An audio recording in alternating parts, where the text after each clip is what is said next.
Bowling with the Theft. Bowling with the Theft. Are you ready? Ready. Your bowling stories. They found you. They did. Thefts all over. Every week. Bowling has picked back up again. Live. UW Whitewater. There it is. Why the fedora? Do I look good in it? I think you look great in it. I want to challenge Skylar Pence. Mike Hatton. Let's do this. Roll 'em. This is Bowling with the Pfaff.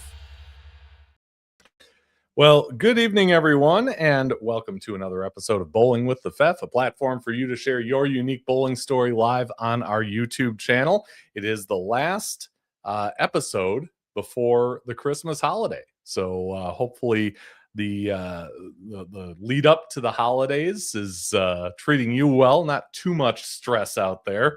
I know that can be a stressful time for some, but hopefully it's everyone's getting through it. We've got a great guest tonight that we're going to talk to in just a moment. I do want to mention that today is a special day. Really, every year it is, because two important people who are both bowlers, both have a pretty good history in our sport, are celebrating birthdays. It's Dave Barris and Carrie Connor, who both have history in the Milwaukee area.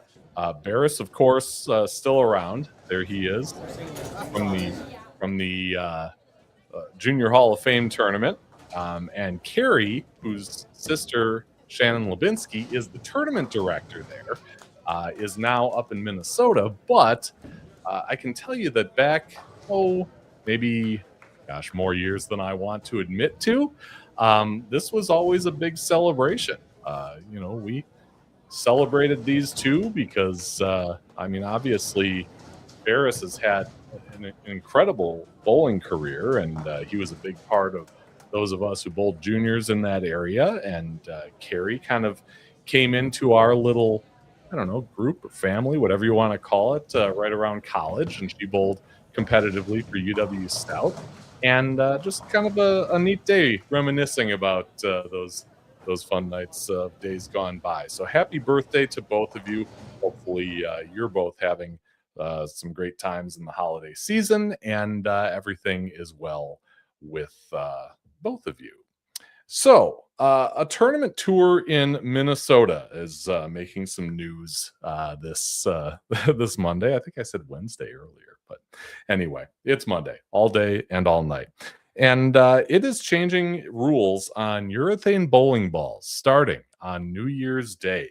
Starting on January 1st, 2026, the Central Bowlers Alliance, or CBA, announced on Facebook this morning that any urethane bowling ball that a bowler uses at its tournaments has to have a hardness rating of at least 78. The urethane ball had to be manufactured in August 2022 or later. Also, now this is different than things had been in the CBA, where softer urethane balls, I believe to hardness 73, were permitted and used. The Post says the CBA, the rule rather, will keep the CBA in line with the rules for events like the USBC Open Championships, without being as strict as the ban at the national major event level. Now, the CBA does have some involvement with the 46th annual Minnesota Masters, which is this Sunday at AMF Southtown in Bloomington. Of course, the Minnesota USBC is the entity that runs that, but CBA does have some involvement there. While urethane balls won't be held to the higher hardness standard at that event, bowlers will have to check in all urethane balls before the start of competition. Now, the Greater Iowa Bowling Association is also going to the same criteria for urethane bowling balls, the 78 hardness standard and the earliest manufacture date of August of 2022, starting January 1st. I also talked to Nick Hogan, who is the director of the Midwest Senior Classic, another tournament tour for 50 and up in Minnesota and the surrounding areas. He said they are not changing to a rule like this. So MSC stays the same. GIBA and CBA will be changing at the first of the year. Motive Bowler says, good evening, Pfaff. Well, good evening to you. Thanks for checking in. If you're watching live like Mr. Motive Bowler is, feel free to use that live chat and let us know where you're tuning in from. If you are not, if you're watching replay, please leave a comment and let us know how we're doing here. Oh, there's another comment here from Mr. Motive Bowler. This Jack kid better have a good show or I'll give him crap tomorrow at Country Lanes. Well, I don't know if you'll be able to give him that crap directly. We'll see, but I'll let you know why in a little bit. But yeah, if you guys are buddies, then I would expect no less. Hey, we've got another tournament live stream coming up, and it is the 2026 St. Croix Trios Tournament. Bowling with the FAF proud to present coverage of the Saturday qualifying semifinals and finals of this event at St. Croix Lanes in River Falls, Wisconsin. We'll have the 1 p.m. and 4 p.m. qualifying shifts involving 3-person teams bowling a 12 Baker system game block. Of course, semifinals and finals action follow that. Sponsored by St. Croix Pro Shop, Green Oasis, Chautauqua Lanes, and Falls Theater, and you will see it all live right here on the channel on Saturday, January 17th, 2026. Can't wait for that one. Of course, we do have a merch store, etsy.com/shop/bowlingwiththefefco. T-shirts and hoodies in stock and ready to go there on demand. Also, want to give it up for our sponsors. Jerry's Score More Bowling Supply inside Wagner's Lanes, 715-559-1822. If it's bowling related and you need it, Jerry's got it. Go see him for bowling products and high-level coaching as well. Visionary Video Hub, your full-service video production house, plus live streaming, voiceover, and podcasting. You can find out more at visionaryvideohub.com. And Chip Magnet Salsa. What would the holidays be without a little Chip Magnet Salsa? And we've got a great deal for you. If you go to chipmagnetsalsa.com, order a 6-pack, and enter this promo code at checkout, BWTF2025. They will give you 25% off your order. It's got no limit, and it's a really good deal. Oftentimes better than you'll find at the grocery store. So just special for Bowling with the FEF viewers and from our friends at Chip Magnet Salsa. And you can also find them as well as at local grocery stores. On Amazon, just search for the Chip Magnet store and stock up there. Chip Magnet, raise your snack standards. And a big thank you to everyone who's supporting Bowling with the FEF, as there are many. Okay, there you go. It's Rocky Harrison. So that makes sense. Motive bowler. Rocky's a motive guy. So hello, Rocky. Good to see you here tonight. But yeah, I want to turn the focus to our guest. This is another bowler who has stepped up to the plate, reached out to me and asked about coming on the show. Back in April, I crossed paths with Jack Dysland at the PBA All-Star Weekend at Sussex Bowl near Milwaukee. We had a great conversation after he bowled with PBA superstars such as Jason Belmonte and Kyle Troop and others. And I'm glad we're getting a chance to reconnect to kind of fill in the gaps of his story that have kind of gone on since then. And Jack is joining us from the Florida Keys as he is here on Bowling with the FEF tonight in much better weather, I'm assuming, than we have in northern Wisconsin. Welcome to the show, Jack. How are you, Andrew? I'm great. I'm really glad you reached out, and thanks for coming on. Tell me about Florida, because I got to live kind of vicariously through you. I mean, just to let you know how things are here, the schools around my area had 2-hour delays today because it was like ice. Yeah.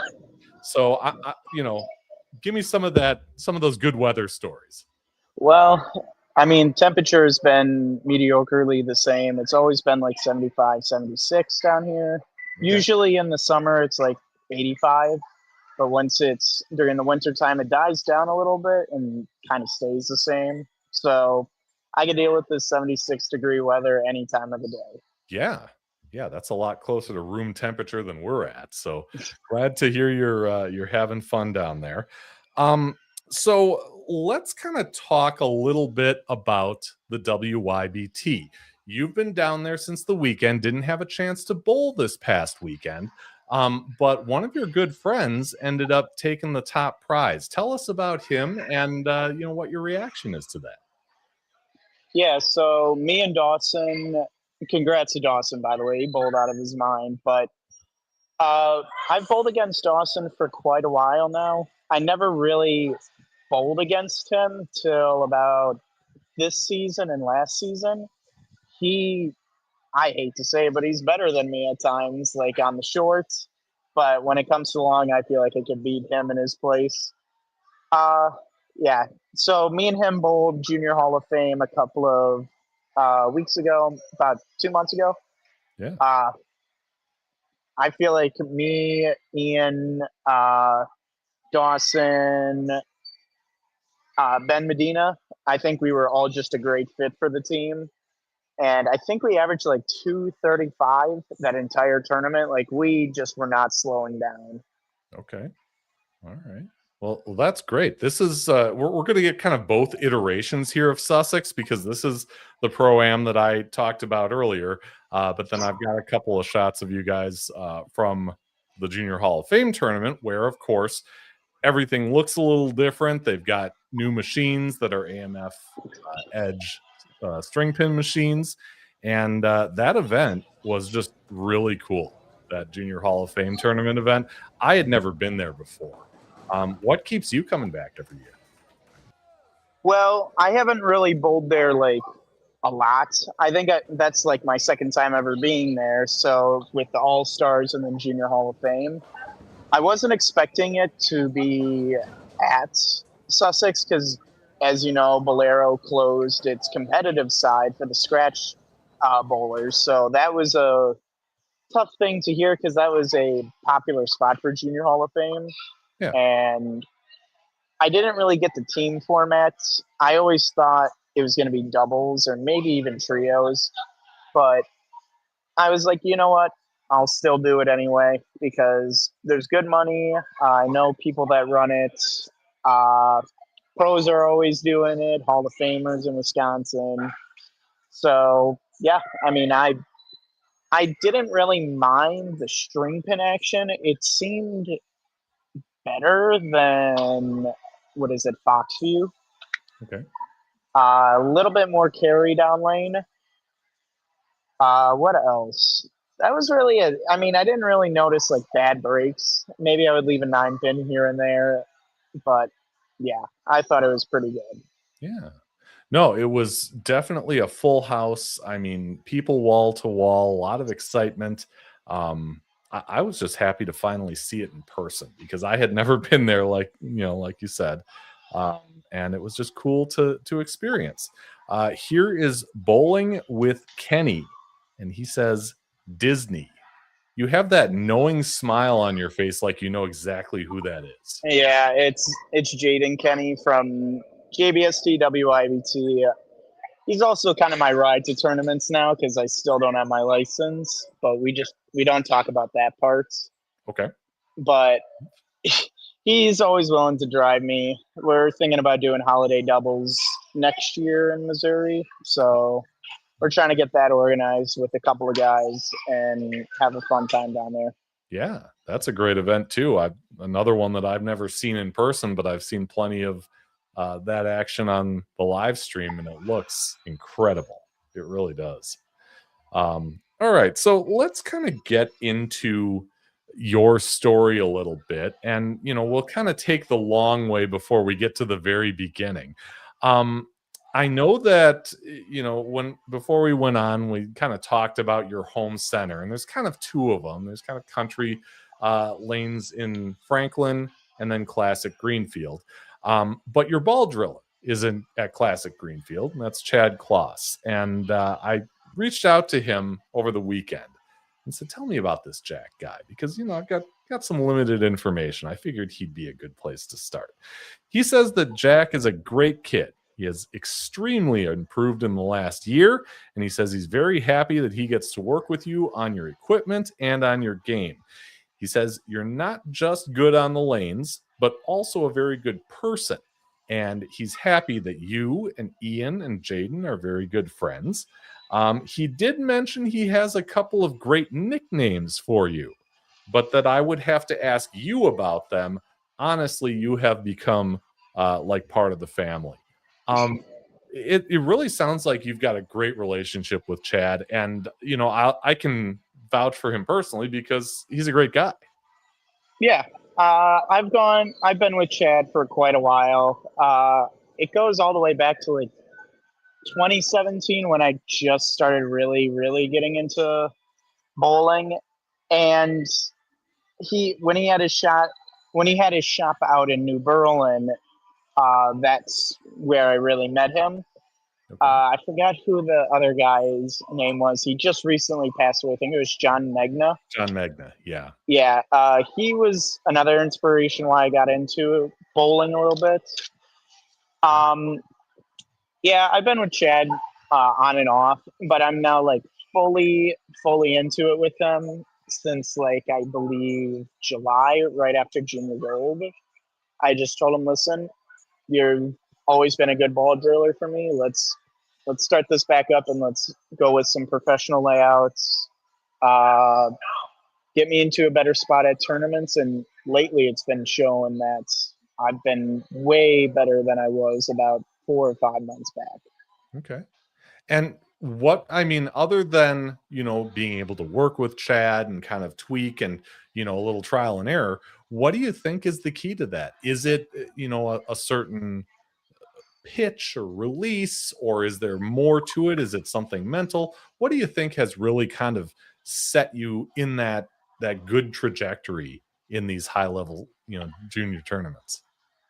Well, I don't know a lot about my layouts. I'm trying to really get into that lately, but he went with a whole different layout style and new pitch. He actually went with Ian Kloss's pitch for me, and he thought it was the best fit. I was a little bit on edge about it. I was like, okay, let's see what happens.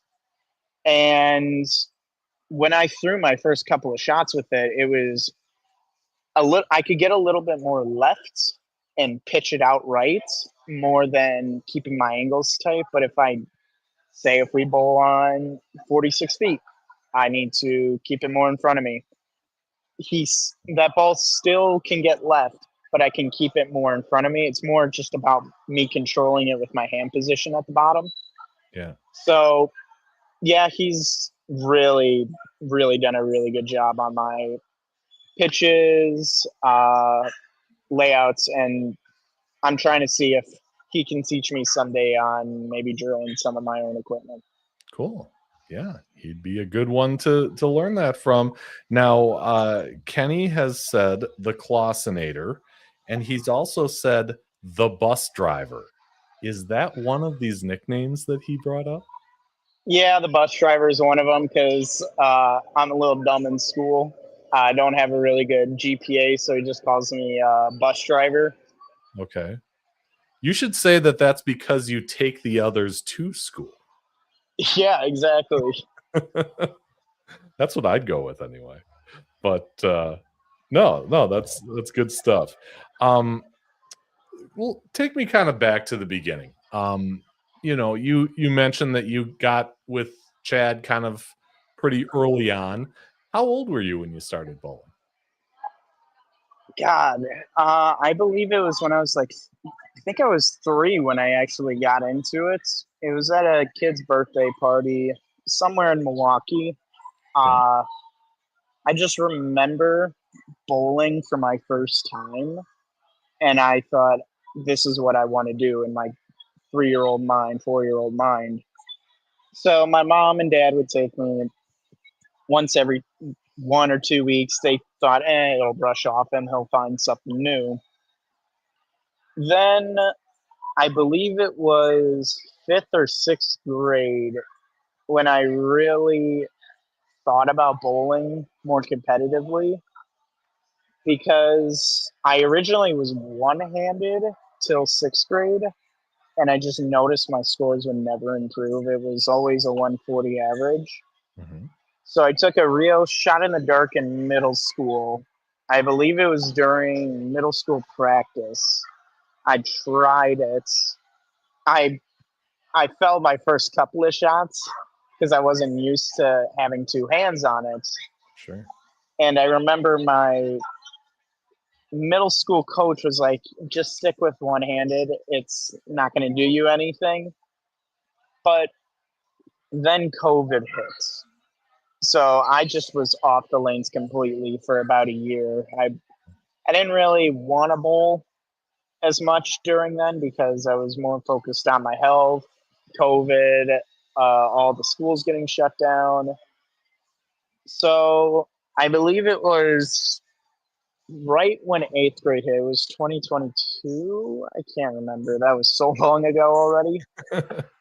But I remember going back and practicing a little bit more harder with two-handed.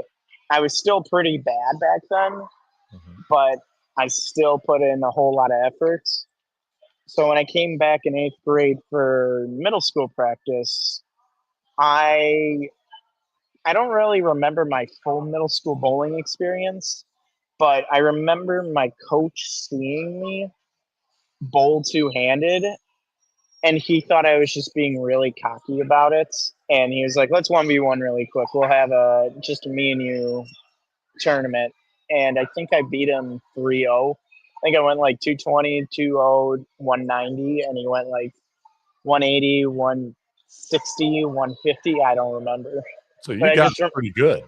Yeah, I got him good. He wasn't like a competitive bowler. He was more just like a teacher that would step in and just help out with the team. Yeah.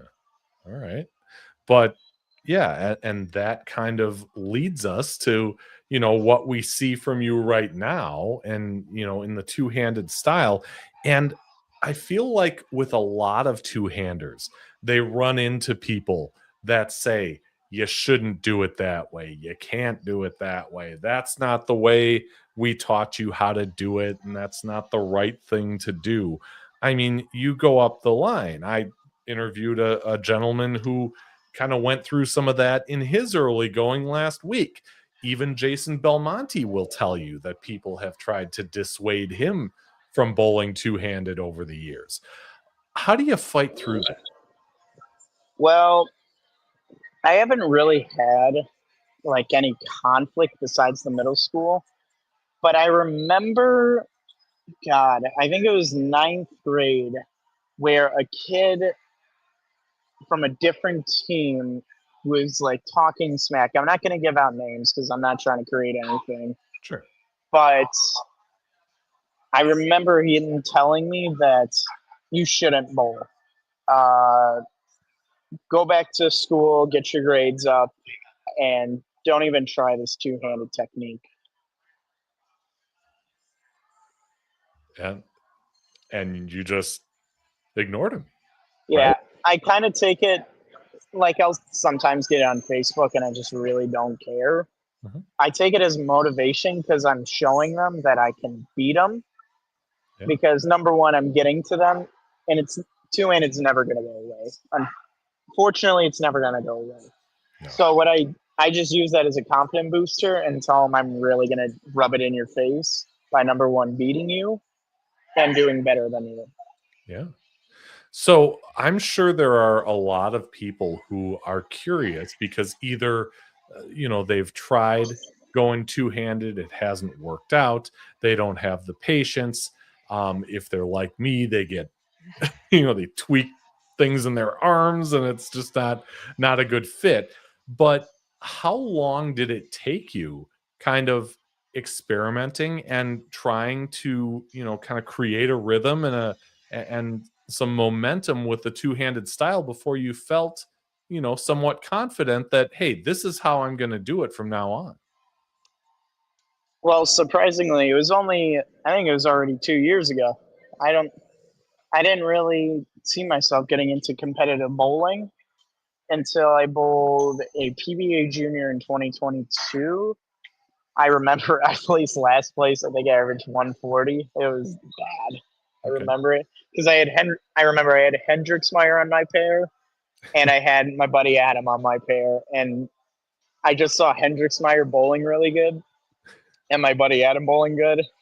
And then you look at my score, I shot like a 120 because I couldn't make a spare strike. Yeah. But it's a learning experience, right? Exactly. And deep down, you're going to work to not have to feel like that at the next one. Yeah, and then I bowled my first JBST. It was at, I think, Buzz Social.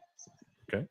I remember, I think it was on Don Johnson, and I only had like 3 balls at the time. And I remember game 4 into the tournament, I was so embarrassed of my score that I withdrawed. I couldn't handle it. It got into my head so badly. And that was my first time doing a scratch one. So then I went to handicap for the rest of the season. So for the 22-23 season, did okay. I think I made 2 cuts because kids' handicaps were so high. It'll either be like 20 or 120. Yep.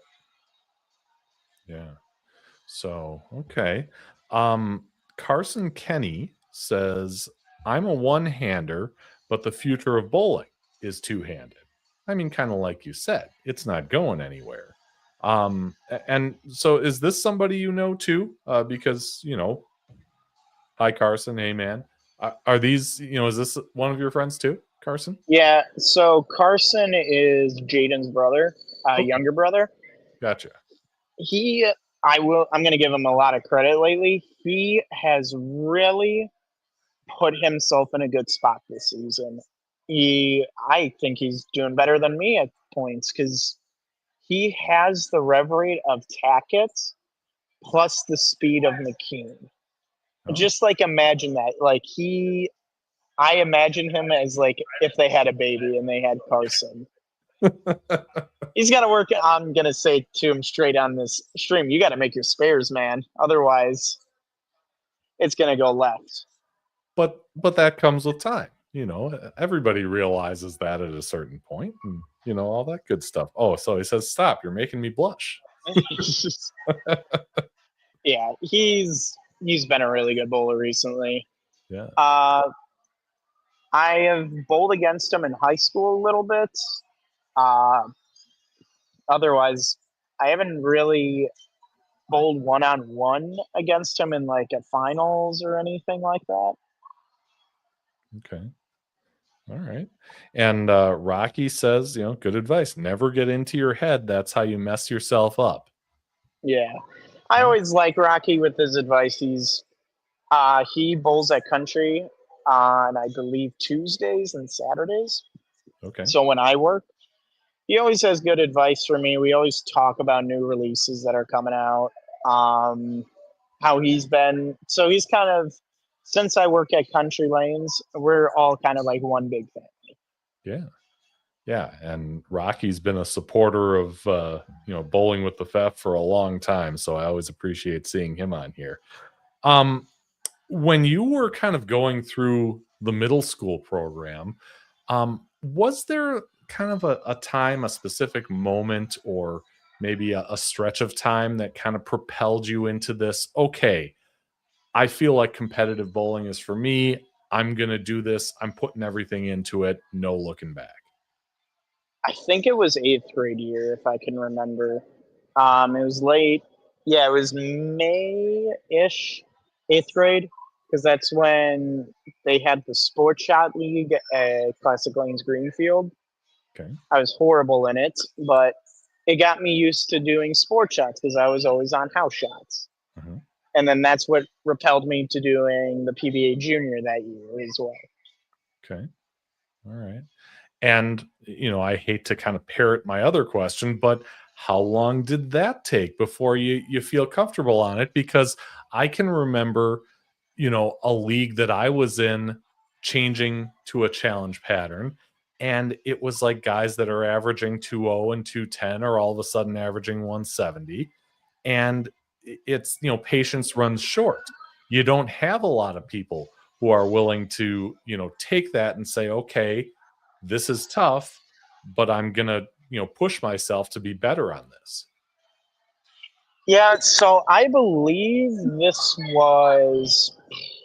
I think it took me, I'm still learning, but I think once I really got used to sports shots was last year. Because I always liked bowling on something challenging rather than a house shot, because I've noticed, even though I got a 230 in a house shot, I don't feel as comfortable because there's such a cliff if you're trying to get left and play that hook spots. Sure. With a sports shot, you can stand in certain spots where you could keep it in front of you, or if they start to break down, you move left and angle it, or make a ball change more often rather than a house shot where you're only using 2 balls or one in one night. Yeah. I just like the concept of having to make the great shot to score and not, being able to have miss room and, it just happens to either, shim down the lane or, or hook up because you have free hook to the right. And all of a sudden the scores are, are higher than you can deal with. All right. So 8th grade comes, you kind of get more into this. And I'm assuming straight from there, you have an opportunity to bowl in high school. What does that look like? Well, our high school team was a really good team for the first 2 years. Then it kind of fell off junior and senior year because we lost some of the seniors and not a lot of kids were very competitive at our school. But I remember our freshman year when I went in, because I was horrible. I didn't think I was going to make varsity at first. And then I did.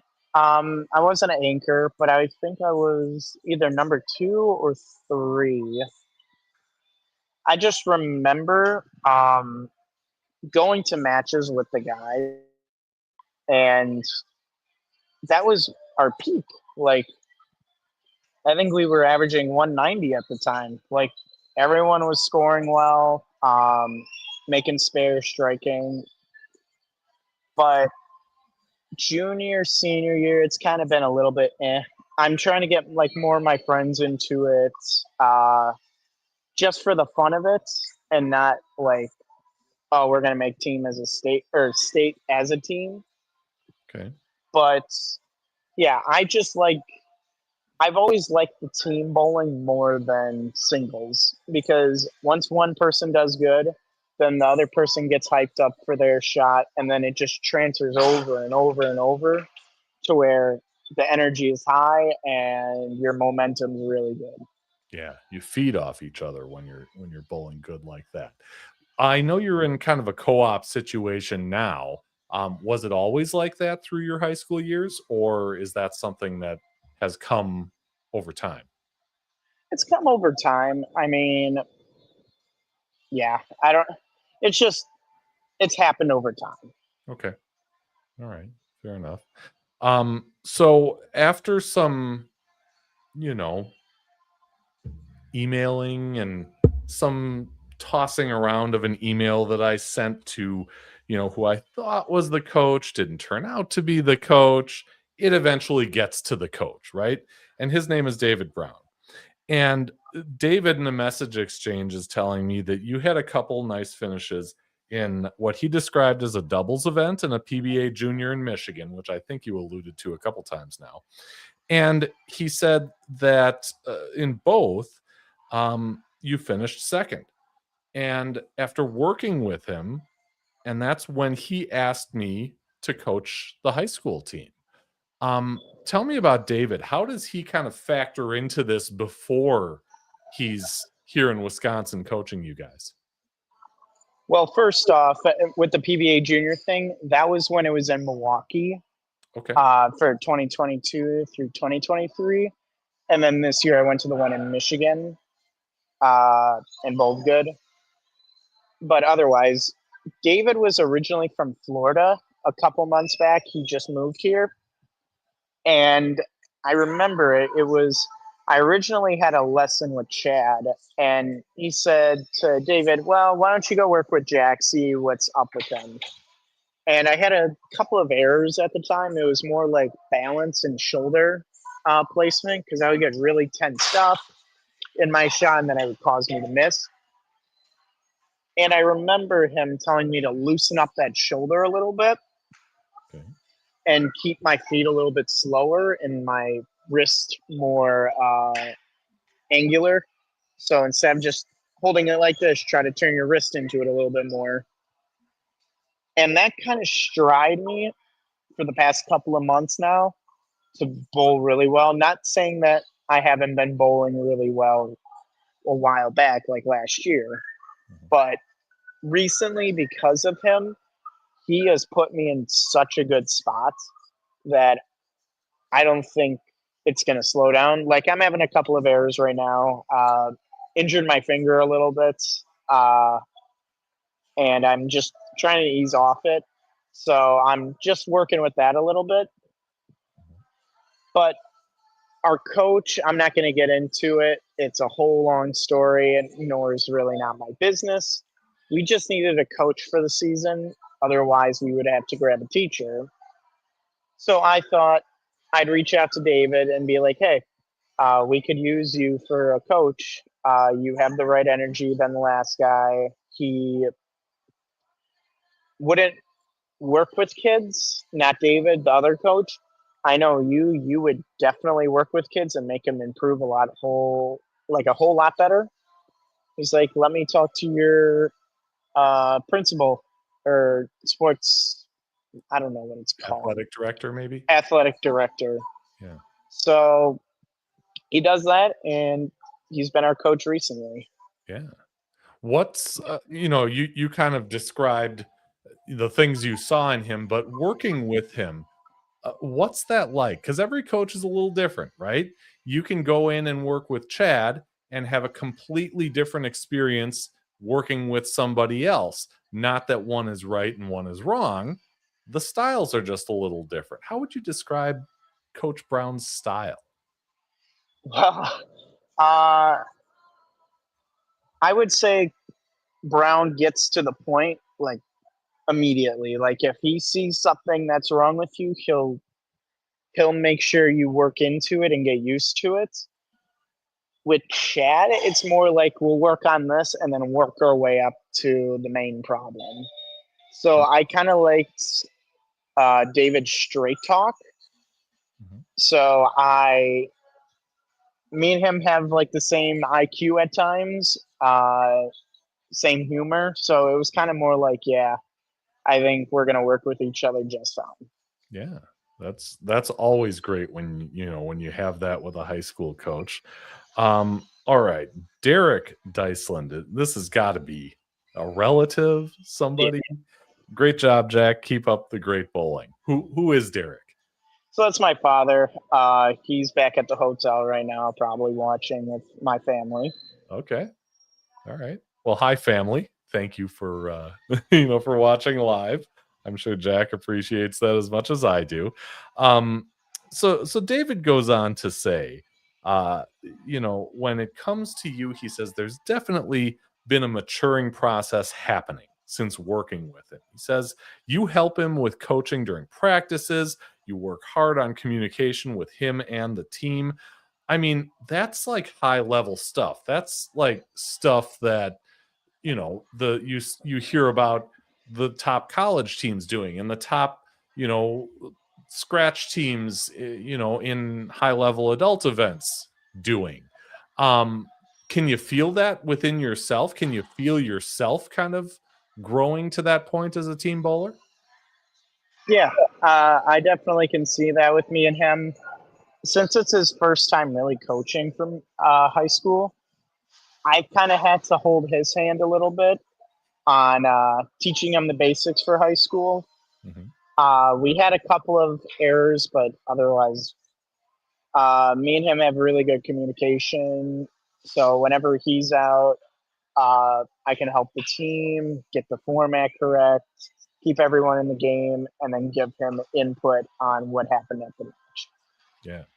And in Wisconsin, again, as I've said many times on the show before, every state's a little different with how they do high school, both in times of the year and days of the week, and even in format. But in Wisconsin, it's all Baker, right? Correct. Yeah.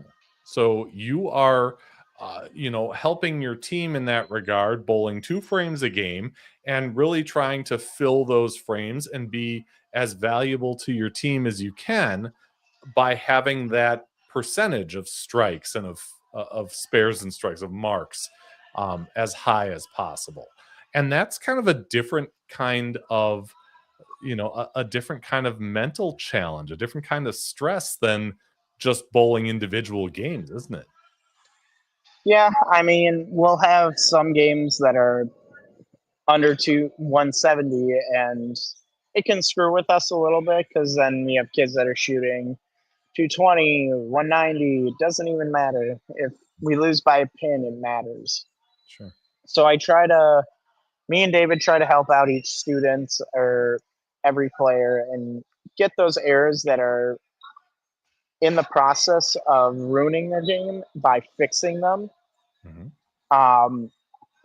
Yeah, I mean, every player on the team has a really good attitude. Everyone's in their mental states. And if someone has a mental problem with their bowling game, we try to fix that as best as possible. Sure. And meanwhile, as I kind of alluded to in the description of this video, you are in second place individually in the district. And this is a big district. I mean, you got to understand, I'm coming from District 10 in the northwest part of the state, a lot smaller. This is the greater Milwaukee area where you've got such a big district and so many schools that they're like divided up into like divisions. But you're up there at number 2, trying to chase down Chad Kloss's son, Ian. That's kind of an interesting dynamic. Yeah, so me and Ian go way back. I think it was also when I started going to Chad's shop. I remember he was a little midget back then, still is. But I remember him specifically saying to me a couple of months back at the PBA Junior in Michigan, he's like, none of us really liked you until the last 2 years because you just stuck with us like a parasite. And I've always invited him to tournaments. We drove him to Michigan for the tournament. We'll take him to Kenosha for JBST or WIBT. But yeah, me and him have been really good friends for the past couple of years. You're just like a parasite, he says. Wow. Well, good for you for turning that into a good friendship. Let me get back to Brown. He says, I asked him, what is one of the things that is really a strong suit that Jack has shown you? And he said that the thing that stands out to me is that you always give 120% when you bowl. Even if there are some struggling, he'll ask the right questions, doesn't get too flustered. He tries to learn from it and move on to the next event. And having that short memory is something that's very important in this sport and that a lot of people aim to do, but we get stuck, right? The 9-pin that should have fallen over when we had the great shot, or the spare that we missed just by that much. It kind of weighs on you, but if you're able to kind of brush that aside and move on to the next, I mean, you can kind of limit those mistakes. Tell me about that process for you. What does that look like kind of in your mind? Well, my processing for bowling is a little bit different than others. So I don't really take as a 9-pin. If it's like a high 9-pin rather than like a dead flush 9, I don't take that dead flush as like I need to move off it. It could be like the pin was offset, or maybe the ball just came in a little too sharp. But when it comes to like a high 9-pin, I tend to bump my feet a little bit depending on where I'm standing. Or let's say if I bucket, I'm coming up short a little bit.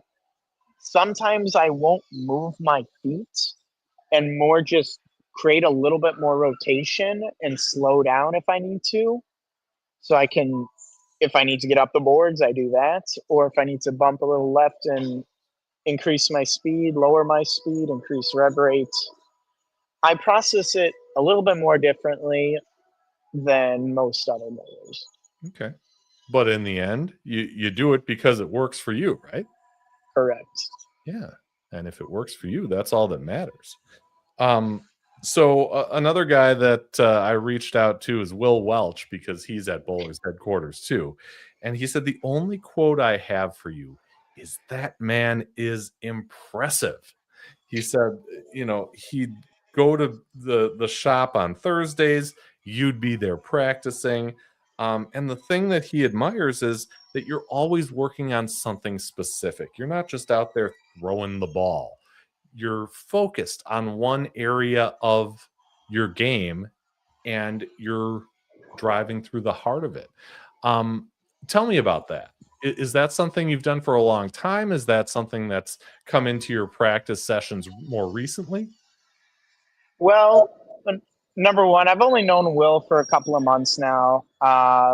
Congrats to him for winning his Eagle with the team, with Chad and them. Yeah. But I feel like recently I've been doing it because I always went to work on just throwing the ball, see what happens with it. Mhm. But I remember, I think it was a couple of weeks back, month back, I decided to work on different hand positions with my left hand. So instead of like holding it off to the side, keep it like my fingers kind of interlocked more than not interlocked, because I noticed a little bit more rev rate and a little bit more accuracy when they're interlocked.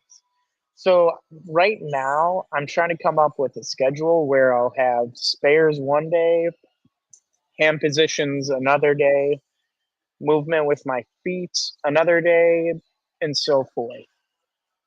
Okay. So it's really kind of a small part of the totality of your game. You're just kind of taking it in little, session by session, moving from one to the other. Correct. And I don't get to really bowl on sport shots for practice. Otherwise, at like South Shore, I'll be able to, where I'll get my friend to hook up like a 48 footer or a 36 footer, whatever I need. Yeah. And the days that I do work on that stuff on a sport shot, I notice my improvement or stuff that I need to work on. Because with house shot, you can't really tell. Mhm. So what I now do on a house shot, if I really liked it and it was on the house shot and it didn't come up quick enough, I feel like I'm doing it correctly, because the house shot we bowl at Country is a little bit harder than most centers. Okay. It's a smaller center, so it's a little bit tougher. But whenever I don't strike and I really liked it, I feel like I accomplish it. So then every time I don't strike, I take it as, okay, you threw that really good. You didn't strike. It's the house shot. It's also me.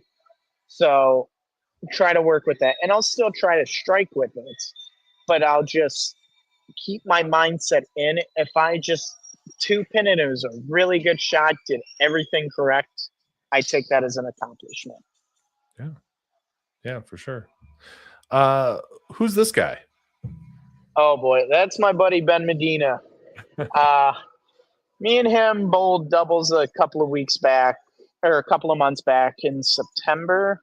Originally, I was going to bowl with my buddy Adam, and I believe he was transitioning into college. So I was kind of struggling to find a partner. My buddy Jack Stager couldn't do it at the time. So I took a shot in the dark and asked, hey, Ben, do you want to come bowl doubles with me? And we bowled with each other in the past, versed each other. Like we bowled, I bowled my first PBA regional, and it was on the string pins at Foxview. They god awful. Like it was like the PBA junior all over again. But I remember when I finished, Ben was, I think, 20 pins out of the regional cut. And it was his first ever regional, and he's a year younger than me. Wow. So I took that as like, this kid's not that bad, especially if he beat me. He beat Tackett. He's not far out from any of the good kids out there. Maybe it's worth a shot asking to bowl with him. So comes that day. I think we both averaged like 220 through the field for scratch, and then we averaged 240 Baker. Like he would send logs, I would send a log here and there. And what I really like about him is he's super nonchalant about everything. Like even when he wins a tournament, he acts like he's done it before. Like it's so funny. That's the reason why I love bowling with him. Okay. So this doubles event, you guys end up winning it? No, mainly because it was on me because I missed a 5-pin and a 5-9, back-to-back frames, and Topher Shazinski and Riley Shorts beat us. I think we need to beat them by 50 or 60 pins, and we still lost. Okay. But either way, I was devastated because I felt like I really sold that. Because if I made those two spares, we would have won. Mm-hmm. But I haven't really won any titles yet. Okay. I won the Junior Hall of Fame. I've won a couple of city titles, a couple of country lane sweeper events, but otherwise nothing really major. I mean, I had the runner-up at the PBA Junior in Michigan. That really, really boosted me because the kid ahead of me, I think, his name was Emmanuel, from Florida. He was leading the field by 320 pins after qualifying. Wow. And I was, I believe, 4th or 6th. I can't remember. But I remember being 320 pins behind him. I think I have the scores on my phone because I keep it as a motivator. Yeah.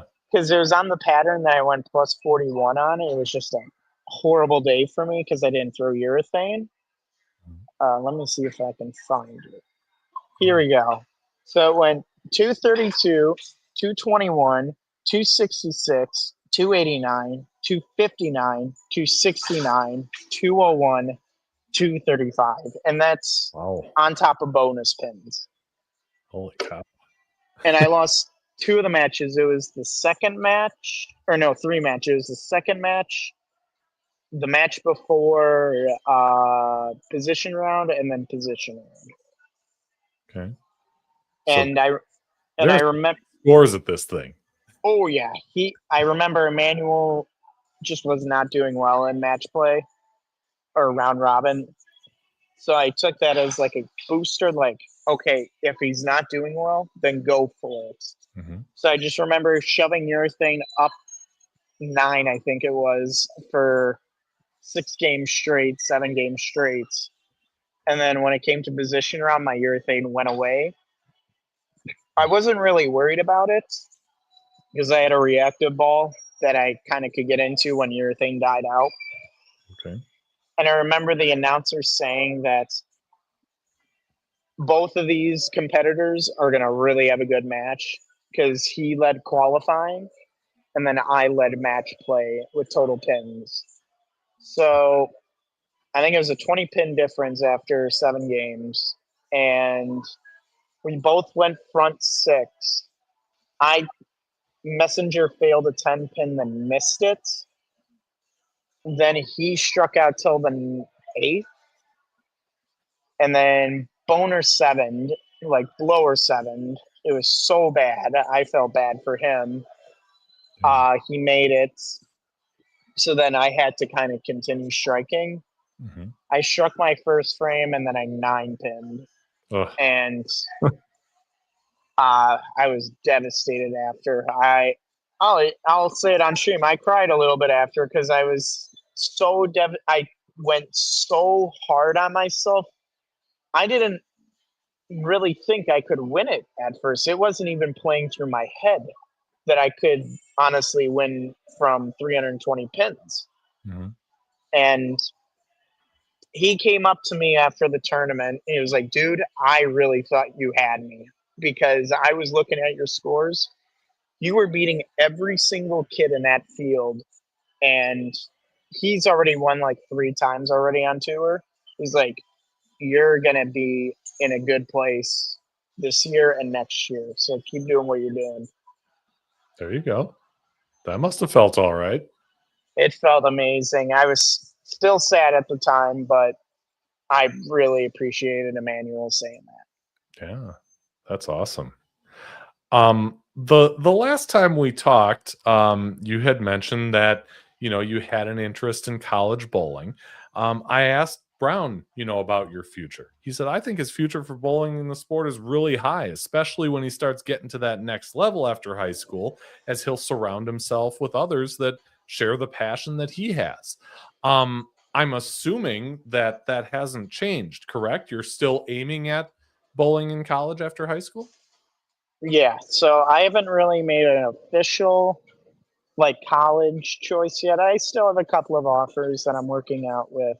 Um, Hopefully, I'll have a decision in a couple of months, maybe 1 or 2 months. I I'm very confident on what schools I really want to commit to, and it's not even bowling related. It's just more my education for the future. Yeah.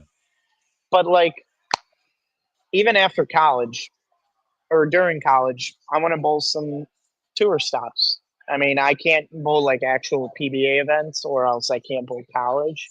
Right. But I could still do the U.S. Open, the USBC Masters, USBC Open Championships, and the other side tournaments that are worth $10,000 or $20,000. Yeah.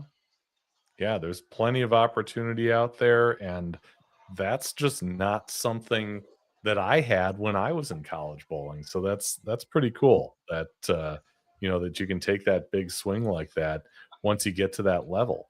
We are approaching an hour here, so I do want to kind of start to wrap up, but I don't want to finish things off without doing this. Let's go off the sheet. Challenge a bowler to appear on a future episode. I would like to challenge Will Madison. I would say Diana Zavulova. The better Russo, Lauren Russo. We're looking for anyone who has a passion for the sport and a unique story to tell. Man, I didn't even have the off the sheet banner ready. I had to quick do that on the fly. But anyway, so those are kind of the parameters, right? We look for somebody with a great story and some passion for bowling, and it doesn't matter how good he or she is or how long he or she has been doing it. So tell me, Jack, who would you like to challenge to be on a future episode of Bowling with the Fef? Well, I actually had this in mind for a little bit. I think I'm going to challenge Chad Kloss. Okay. I don't think has he been on an episode before? I don't think he has. He has, but it's been long enough now that plenty of stuff has happened. The shop has moved. Like you said, they won the Team Eagle.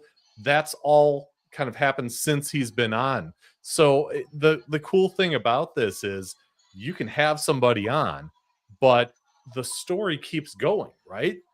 The last time I talked to him, there's all this great stuff that's happened in his bowling journey that we obviously couldn't get to because it hadn't happened yet. So it would be great to have him on again. Exactly. And if he doesn't want to do it, then I have another person in mind, Kevin Please. Meyer. Okay. He's my boss at Country Lanes, and I do want to give a big shout out to him. He's for taking me in, because originally he didn't have any job openings, and he welcomed me with open arms. So I appreciate him. So if Chad doesn't want to do it, then I think Kevin should do it. And you know what, Kevin, Chad, you could both do it. It doesn't have to be one or the other. It could be one after the other. It could be one and then another 6 months down the road. But if either or both of you are interested, I'm pretty easy to find. You can find me on Facebook or just email bowlingwiththefef@yahoo.com, and we can certainly make that happen.